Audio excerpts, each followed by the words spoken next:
sería el virtual. cuarto. Ujú. En total sería el cuarto. Entonces, hoy vamos digamos, ampliar el concepto de didácticas. En la sesión pasada trabajamos en torno a los ABP y hoy vamos a trabajar otras metodologías, digamos, que acompañan esas didácticas innovadoras. Permítame, yo apago la cámara y proyecto la pantalla. Pauli me cuenta cuando se está viendo. Ya, Y ya se ve. si, perfecto. Y si los compañeros tienen alguna pregunta, pues me van diciendo, porque no, a partir de este momento pierdo pues como la conexión, aunque aquí dejé un poquito esto. Cuando nosotros nos hablan de didácticas innovadoras, nosotros tenemos que entender que la innovación no es un asunto que uno dice de la noche a la mañana, creé una metodología que nunca nadie en la vida había dado indicios o había desarrollado. Cuando nosotros hablamos de innovación, hablamos de un mejoramiento, digamos en términos pedagógicos en estos cuatro elementos en las metodologías, los recursos, los agentes y las interacciones. Cuando yo digo un mejoramiento en los agentes, no estoy diciendo que vamos a cambiar el ser humano, sino en la manera de interrelacionarse en los docentes con los estudiantes. Entonces, si la didáctica siempre se ha entendido como aquel saber que posee el docente y que diseña a través de distintas metodologías para abordar en el aula, cuando nosotros hablamos de didácticas innovadoras, estamos diciendo esas transformaciones en estos cuatro frentes que hace el docente dentro de su quehacer. Entonces, realiza una didáctica innovadora y puede pararse en el concepto de metodologías, hacer unas modificaciones y unas adecuaciones en los métodos de enseñanza que sean más actuales y efectivos dependiendo de la característica o el contexto que tenemos con nuestros estudiantes. Un ejemplo de eso metodológico. La profesora que un día en la ruralidad se le ocurrió enseñarle a los niños a sumar y a restar con una tienda que inventó en el salón. Entonces ese día todos los niños trajeron su dulce favorito y trajeron unos billetes didácticos y empezaron a sumar y a restar desde ahí. Ahí hubo, digamos, una innovación en términos de metodología.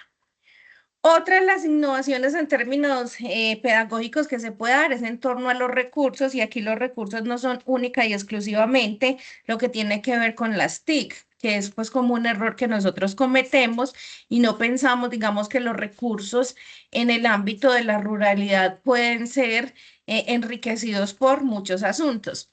Entonces, el profesor que en ciencias naturales dijo, vamos a empezar a trabajar y vamos a hacer un mariposario en esa parte del colegio donde tenemos tal terreno. Y empieza ahí todo un proyecto en términos innovadores respecto a los recursos, ¿cierto? Los materiales y todos los elementos que yo puedo utilizar para ese proceso de innovación. Luego viene entonces, digamos, el frente de los sujetos educativos y cómo se innova y tiene que ver mucho con el cambio de los roles que han tenido docentes y estudiantes en el proceso educativo. Eh, digamos, la pedagogía tradicional nos ha mencionado mucho que el docente era el poseedor del conocimiento y que el estudiante era, digamos, un receptor de ese conocimiento. Y la metáfora, pues, de la tabula rasa, del pensamiento, digamos, moderno de John Locke, en donde decía que nosotros le imprimíamos los conocimientos a los estudiantes porque ellos venían con su mente como una hoja en blanco. Esa concepción ha sido superada porque nosotros sabemos que los estudiantes tienen unos conocimientos que vienen de la familia, que vienen del contexto, y el cambio de esos roles ha generado, digamos, otras transformaciones en la escuela. Y no solamente, digamos, esta relación docente-estudiante, sino que nos damos cuenta, por ejemplo, que los padres de familia puedan influir positivamente en los procesos escolares, que el sector productivo lo puede hacer, que los mismos coordinadores, que un ejercicio, por ejemplo, como el servicio social del estudiantado, donde los chicos del grado 11 van y apoyan, digamos, los procesos del preescolar o los procesos de la básica primaria, hace y permite un cambio en esos procesos educativos, por tanto hay una transformación didáctica.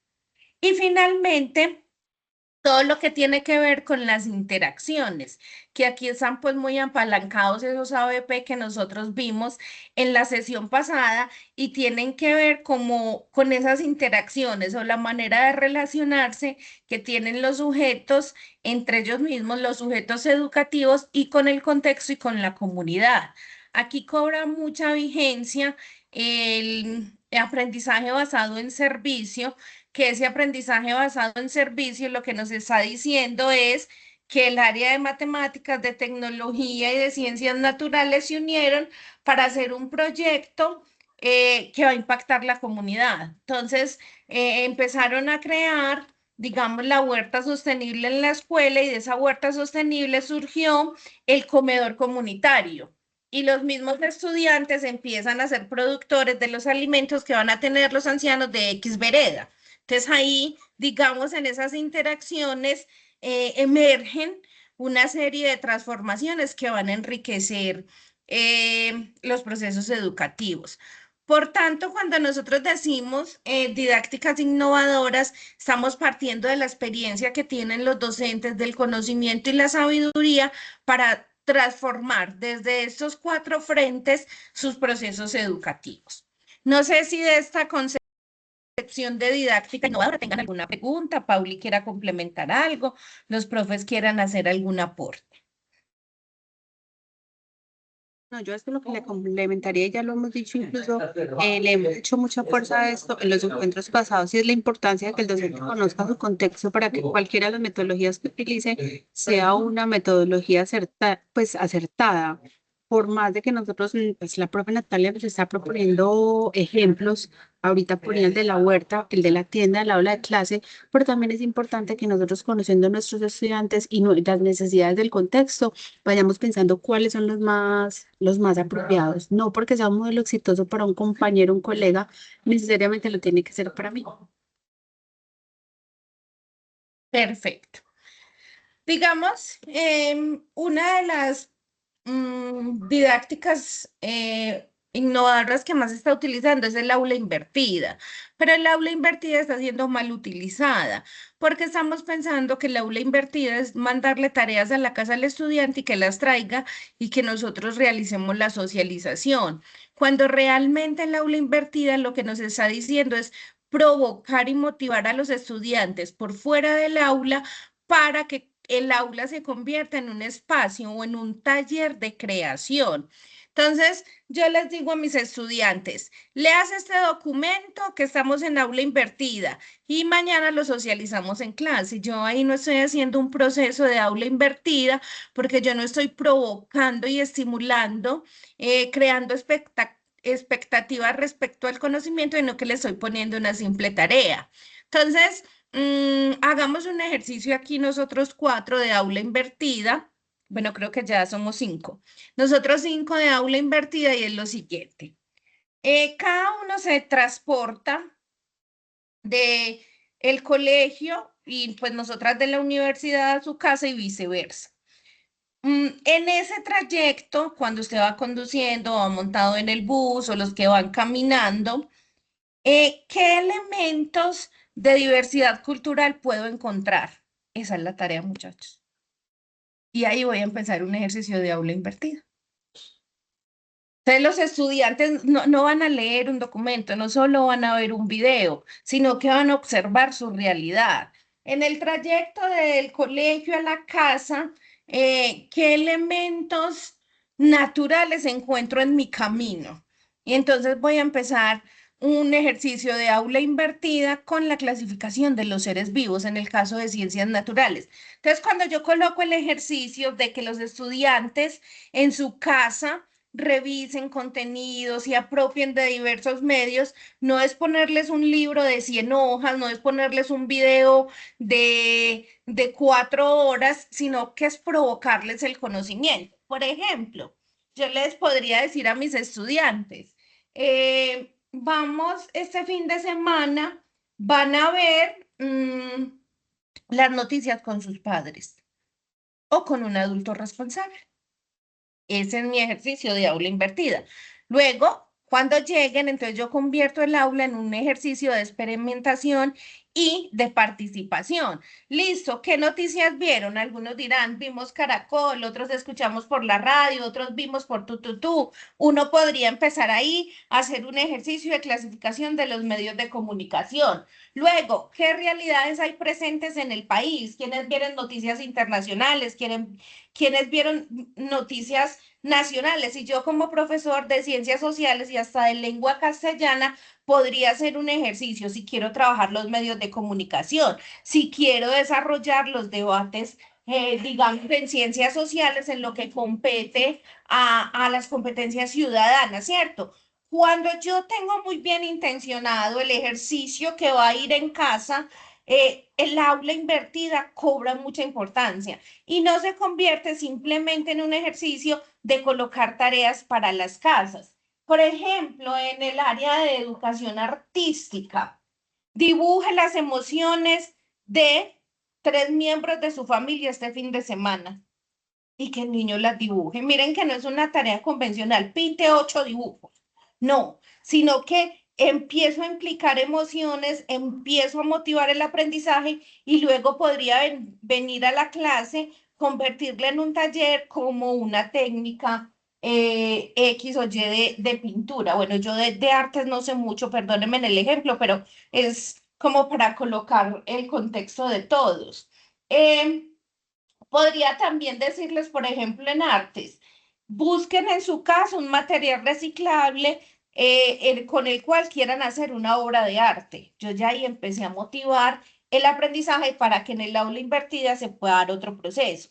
Entonces, la idea de esa aula invertida no es que hagan las tareas en la casa y aquí nos vamos a trabajar contenidos, sino convertir el aula, el taller, en eso, un taller de experimentación, de emociones, de discusiones, donde se resuelvan problemas, donde unos y otros compartan las perspectivas, donde se puedan dar cuenta. Mi papá todo el fin de semana estuvo feliz, pero mi mamá presentó esto y la plasmé en este dibujo. Entonces, maneras de representar, o que otros digan, estos fueron los únicos materiales que yo pude encontrar reciclables en mi casa para crear una obra de arte, pero voy a crearla de esta manera.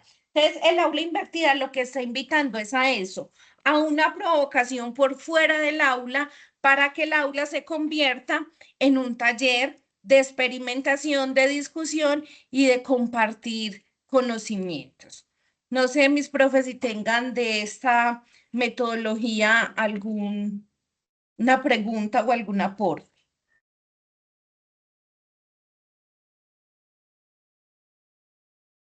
¿Qué necesitamos nosotros, digamos, para desarrollar el aula invertida? Primero, seleccionar un contenido, que es lo que yo les estoy diciendo. Este fin de semana van a ver cualquier película con sus profes. Entonces ven, digamos, la película con sus profes. Eh, Perdón, con sus familias. Ese fin de semana van a ver una película con sus familias. Eh, Luego, eso hace parte pues de la creación de esos recursos o ustedes pueden crear un recurso propio. Entonces, vamos a empezar a trabajar la entrevista. Crean una entrevista y que ellos sean entrevistadores. Hoy usted va a ser el periodista de el noticiero del pueblo y usted le da el guión de esa entrevista y tiene que entrevistar en este fin de semana a 4 personas en el parque. Entonces ustedes crean esos recursos, luego planifican qué van a hacer con lo que ellos traigan, se hace todo el ejercicio de evaluación de esa implementación, esa retroalimentación y se empieza, digamos, ahí a ir colocando cada uno de los contenidos, competencias de las distintas áreas. ¿Qué fomenta el aula invertida? Los ejercicios de aula invertida han sido demostrados que tienen un proceso de retención mayor en los estudiantes porque están combinando la teoría y la práctica. Fomentan también ejercicios, digamos, de colaboración a través de las distintas interacciones que el aula invertida está proponiendo. De esta manera también da cuenta de un aprendizaje personalizado en términos de que cada una de las experiencias puede tener un impacto en sus estudiantes y fomenta el desarrollo de una postura crítica y resolución de problemas, siempre y cuando nosotros en estas primeras dos fases de selección de contenido y creación de recursos lo estemos dirigiendo hacia allá. No sé, mis profes, hasta acá si tienen alguna inquietud. O vamos bien.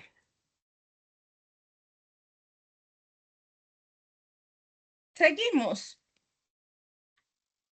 Yo creo, profe, que sí. Listo. Los asistentes del día de hoy han estado muy callados. Mucho será el frío. No sé si por allá está haciendo frío como por acá. Muy bien.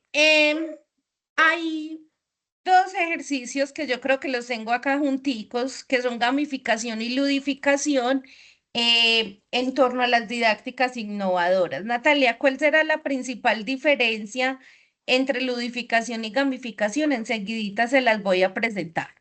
Pero digamos que la gamificación tiene que ver con todas aquellas estrategias de juego que yo llevo al aula, pero que esas estrategias de juego tienen que tener unos puntos, unos niveles, unas insignias y unas tablas de clasificación. Es decir, tienen que tener todo un proceso de competencias desarrollado. Muchas veces se utiliza la gamificación con medios tecnológicos, ¿cierto? Entonces yo creo el concurso de quién quiere ser millonario, lo creo y lo utilizo con mis estudiantes. De hecho, permítame por acá. Ay, yo cierro acá, cierro este correo. Mm, recursos de gamificación.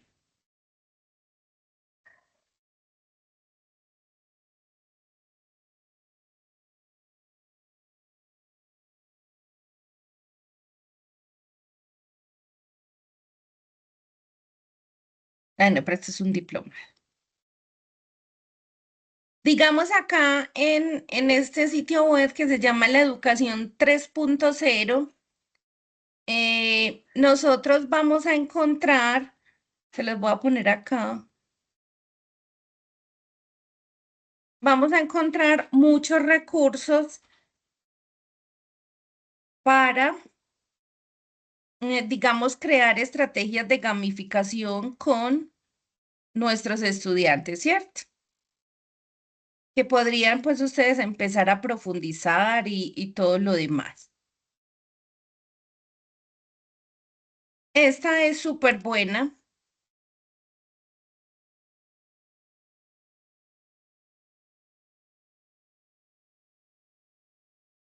Acá hay diferentes juegos, ya hay unos diseñados y hay otros que ustedes pueden, digamos, crear, ¿cierto?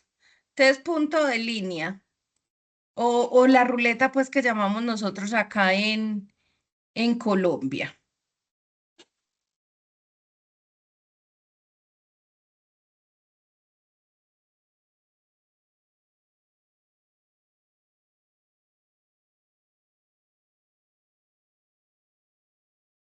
Hay Profe, varios.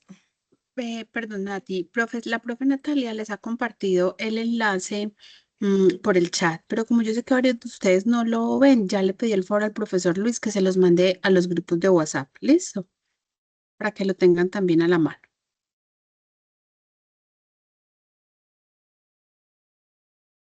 Aquí en este de Celebrity, Este es más intuitivo, digamos, como para nosotros los profesores. Acá también se los voy a poner. Es súper bueno porque, digamos, ya hay juegos configurados que yo puedo utilizar. Entonces, por ejemplo, si yo quisiera jugar test de capitales, cálculo mental, a ver, los profes que hay acá son de qué. Porque, por ejemplo, a mí me ponen a hacer un test de los huesos del cuerpo humano y me rajo. Elementos químicos también, pero miremos este juego que hay acá. Este juego ya está configurado, o sea que yo lo podría perfectamente, pero me tienen que ayudar. No me vayan a dejar sola que yo de huesos no sé mucho. Entonces, bueno, este es el cráneo, ¿sí o no? Este es listo. Tibia y peroné. Pero eso tiene que ser de la mano, no. Ayuda. Guillermo, de pronto Luz, Juan David, Vea, Margarita. tibia, peroné, radio y cúbito. Ah, no, esos son de los pies, no, vea. El Peroné fémur es de los pies, y más el largo. fémur es este más largo. El cúbito tiene que ser de la mano. Ay, pero Cúbito entonces del cúbito y radio, de la mano. eso, cúbito, radio, eh, húmero. El húmero también es de la mano, el primero, el húmero. Este. Sí, La tibia es esta de acá. Y entonces sí. por descartes, ve por descarte este. Miren, muchachos, este juego ya está configurado. Entonces, que mis estudiantes no tienen, no, pero yo puedo en mi clase de ciencias naturales entrar acá y hacerlo. Pero yo también podría, miren, muchachos, es súper bueno. Hay juegos de ciencias naturales, hay juegos de matemáticas, hay juegos de geografía. A mí me encanta específicamente este sitio, porque ya los tiene todos, digamos, ahí listicos como para uno utilizarlos. Hay juegos de historia, entonces miren toda la variedad y miren que no tengo que acceder a nada para ir a ellos. Hay juegos de literatura, de idiomas, si quiere de ocio, pero también podría crear mi propio juego.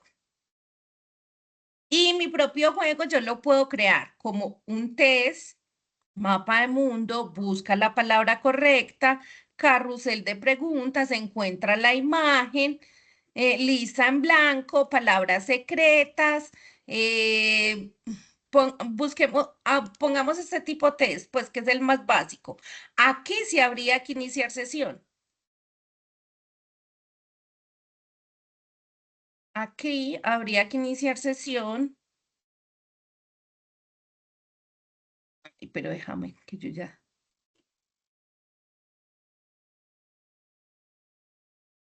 El rasgo no me va a dejar bajar.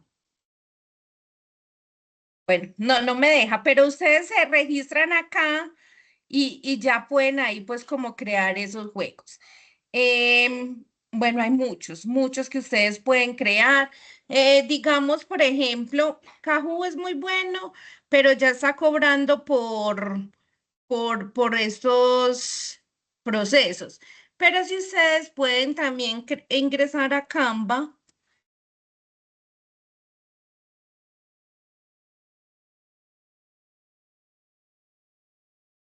Está más terco hoy.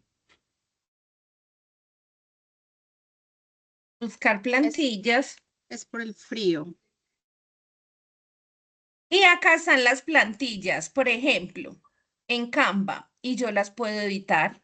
Juguemos a la memoria, personalizar esta plantilla. Y ya cada uno de nosotros podría crear, bueno, digamos, qué quiere en términos de ese juego de memoria. Miremos, por ejemplo, en qué consiste. Presentar pantalla completa. Entonces me dice cómo jugar. Ronda número 1. Este es pues el ejemplo. Ay, me devolví. Los jugadores que hay, ¿cierto? Entonces ya yo podría, digamos acá en Canva, también realizar Miren, por ejemplo, este tablero de juegos de escalera y hay muchas tipologías de juegos. Yo puedo, creo que es en Super Teacher Tools, que fue uno de los primeros que miramos. Podemos buscar y configurar el juego de quién quiere ser millonario. Mírenlo en acá.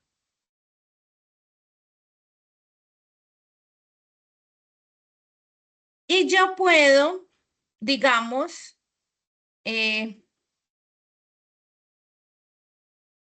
personalizar esto. Entonces, ¿cuál es el planeta más grande de nuestro sistema solar?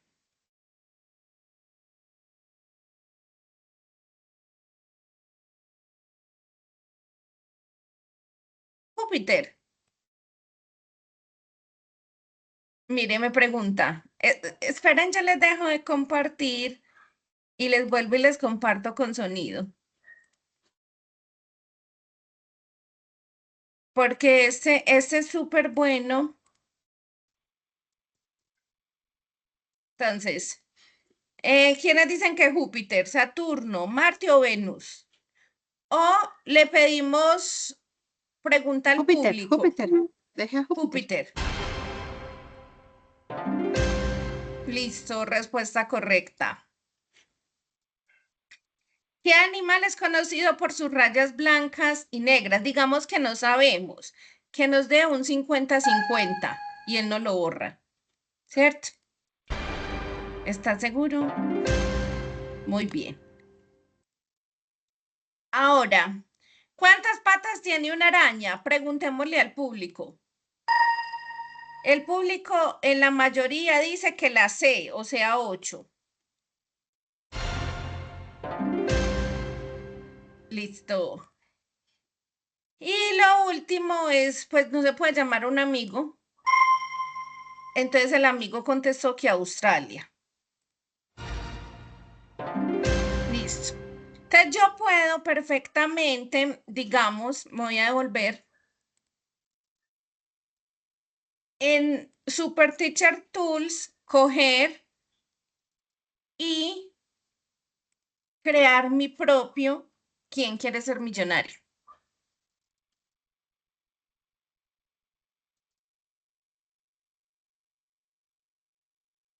Le pongo el nombre, le pongo tú y lo creo y empiezo a poner las preguntas que quiero.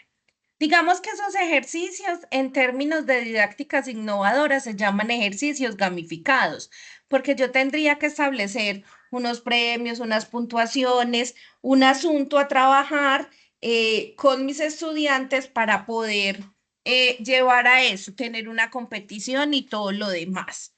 Profe, entonces si yo soy el profesor de educación física y estamos en una carrera de observación y hay una premiación y todo lo demás, estoy gamificando, efectivamente. Está gamificando porque hay unos puntos, hay unas insignias, hay unos certificados, hay unas competencias y hay unas clasificaciones. ¿Qué pasa con la ludificación? Que la ludificación no necesariamente tiene que tener este sistema. Puntos, niveles, insignias, clasificaciones, recompensas, el ganador, no, sino que yo adopto propiamente la metodología de los juegos para trabajar con mis estudiantes en clase. Entonces hice un parqués químico y vamos a practicar los enlaces covalentes y no covalentes a través del juego del parqués. Estoy ludificando porque ahí no hay una puntuación, porque no, simplemente adopté una estrategia de un juego y la traje al aula. Si yo en clase de inglés, para que fortalezcan el vocabulario, voy a hacer el concurso de alcance la estrella, pero ahí yo no les voy a dar puntos, no va a haber competencia, estoy ludificando. Esa es la principal diferencia entre estas dos, digamos, estrategias. La gamificación convierte los elementos del juego en tareas por volver un ejercicio competitivo. Ellos y nuestros estudiantes, hasta nosotros que somos adultos, por naturaleza nos gusta la competencia. Entonces es un ejercicio que genera motivación y compromiso y por tanto recompensas. Mientras que la ludificación son experiencias de juego completas sin, digamos, tareas o niveles, sino el juego completo. Recuerden que en la gamificación hay unos niveles, mientras que en la ludificación el juego es completo y no habrá unos niveles ni que seguir. Este es específicamente ese aprendizaje a través del juego en donde se exploran narrativas, el proceso de socioemocional está muy presente porque no va a haber un ganador, sino que todos nos reímos de lo que estamos jugando, de lo que estamos haciendo, pero estamos también aprendiendo. Mientras que en el otro sí tienen que haber recompensas, competencias y todo lo demás. No sé, mis profes, hasta acá, ustedes saben que somos muy hablantinosas. Entonces, díganos cómo vamos.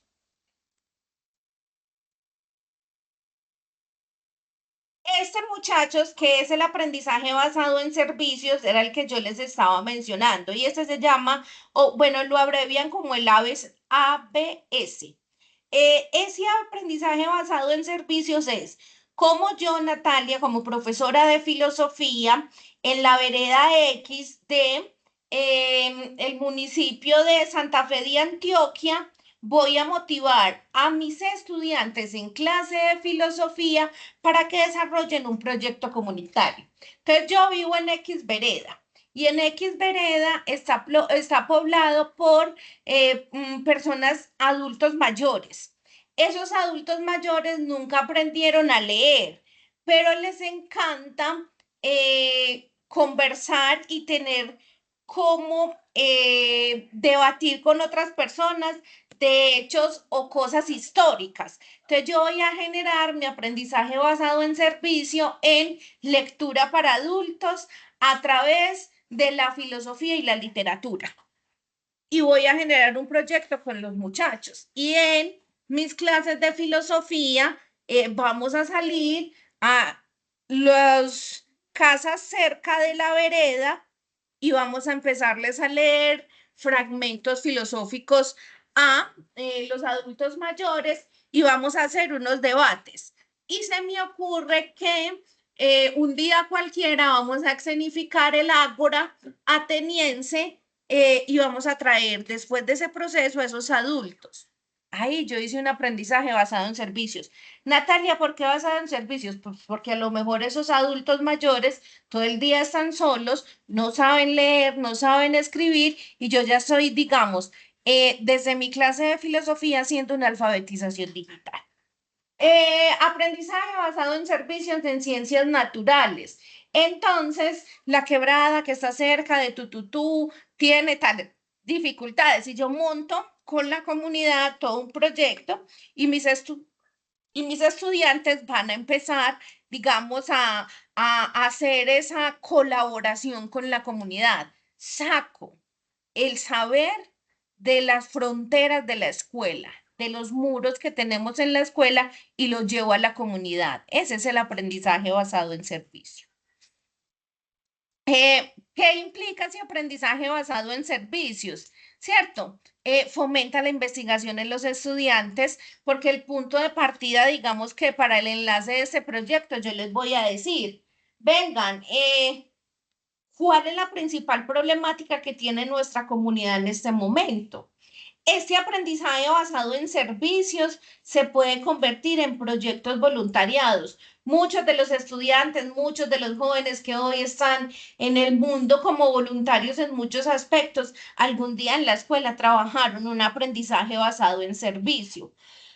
Y también, digamos que ese aprendizaje basado en servicios, cuando es conocido por entes externos, trae oportunidades beneficiosas, digamos, para las escuelas y para las mismas comunidades, cuando impacta, por ejemplo, a las organizaciones gubernamentales o no gubernamentales, ¿cierto? A las ONG o al mismo alcalde, no sé, los secretarios y todo lo demás. Pero es muy interesante porque este aprendizaje basado en servicios rompe el esquema tradicional de la escuela y vincula a la comunidad. Y nos hace recordar lo que les dije al inicio, de qué es una didáctica innovadora. Esas interacciones generan innovación, ¿cierto? Finalmente, uno puede aplicar muchísimas y hay más didácticas innovadoras y lo puede hacer como de diversas maneras. Recuerden la primera sesión cuando hablamos de esto que llamamos experiencia enriquecida, ¿cierto? Yo realizo una provocación, explico un contenido breve, entonces los hice parar, hablamos de las leyes de Newton, hacemos un ejemplo, ellos tienen una práctica autónoma y luego una reflexión de conclusión en conjunto en el aula. Entonces, aquí hay otra manera como de enriquecer como el currículo y nuestras prácticas. Y bueno, el pensamiento de diseño, que es, digamos, el método con el cual se opera el aprendizaje basado en retos. Yo primero tengo que conocer, investigar qué necesitan mis estudiantes, qué necesita mi comunidad, luego definir qué es lo que voy a realizar. Una vez definido, entonces vamos a hacer un proyecto de lectura con los adultos mayores. Luego los estudiantes idean, pues yo aquí dije el Ágora para la tercera edad, dije lectura para adultos, pero pues porque yo ya estoy muy vieja y pienso estas ideas tan obsoletas. Pero me imagino esos pelados de 10º y 11, si uno les propusiera esto, ¿qué diseñarían ellos? ¿Qué idearían? Porque la idea es que ellos creen y desarrollen, digamos, ese pensamiento creativo, que es una de las competencias ministeriales del área, por ejemplo, de filosofía. Luego, que prototipen cómo va a ser eso que están pensando el ágora ateniense y que luego se vayan a vivir la experiencia en su comunidad y empiecen un ejercicio otra vez de pensamiento de diseño. Ay, casi apago el micrófono. Mira mis profes. Dudas, preguntas, sugerencias, ¿en qué quieren que profundicemos? No, profe, hola, ¿cómo estás? Buenas tardes. Yo creo que va muy Hola. bien. Aunque vamos poquiticos, pero se va muy bien. Pero es que vamos bien, es que yo ya terminé. No, por eso, excelente la presentación, la clase. Profes, la idea es que ustedes ese producto, ese trabajo que están haciendo por las mesas, encuentren en ese material y aprovechen estos espacios para que nos pregunten en caso de que necesiten ayuda o acompañamiento, puedan encontrar herramientas para fortalecer esas propuestas que ustedes deben elaborar, que no sea como algo como lejos, sino aterrizado en la realidad de cada uno.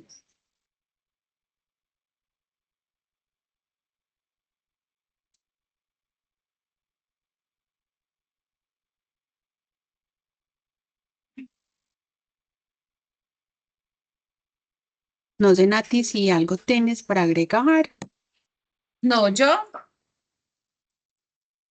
si los profes tienen alguna inquietud. A ver si esta sí no sube a YouTube. Las otras han estado muy pesadas. No sé, Luis, si se las está pasando por otro medio. pero yo he subido de No, Teams, las descargo y las subo a YouTube. no nos dejan por el tiempo de la hora. No nos ha querido dejar. ¿Por qué? Porque es pesada o es muy Sí, corta. no muy larga. No, Paule, yo subí una de 4 horas. Le subamos este y le pasamos el enlace a Luis para que los pueda pasar, pues las otras anteriores no las hemos podido subir. Pero entonces hagamos una cosa, descárgala tú y me la mandas descargada, porque yo no, a mí no me deja descargar porque tú Yo pusiste a las, grabar. yo las tengo todas descargadas ya. Entonces mándemelas que yo las subo. Ok, Yo y las se subo las a mi cuenta de compartimos. YouTube y se las compartimos. Perfecto. Bueno, mis profes, hasta que nos veamos presencialmente, estamos haciendo unas adecuaciones, pues como el cronograma. El próximo miércoles no tienen encuentro con nosotras. Ya Luis les dirá por los grupos de WhatsApp con cuál de nuestros compañeros se van a unir. Estamos por aquí para servirles. Recuerden, muy importante, que todas esas presentaciones ustedes en el Padlet las tienen. O sea, nada de lo que nosotros estamos, digamos, socializando aquí, ustedes no tienen este material de apoyo. Tienen la presentación de los ABP, esta es la presentación de las didácticas, esta que les acabamos de mostrar. Todos estos recursos son pues para que ustedes los utilicen. Y aquí están, digamos, los otros que vamos a ir trabajando. Aquí les hemos puesto algunas cositas para profundizar. Y bueno,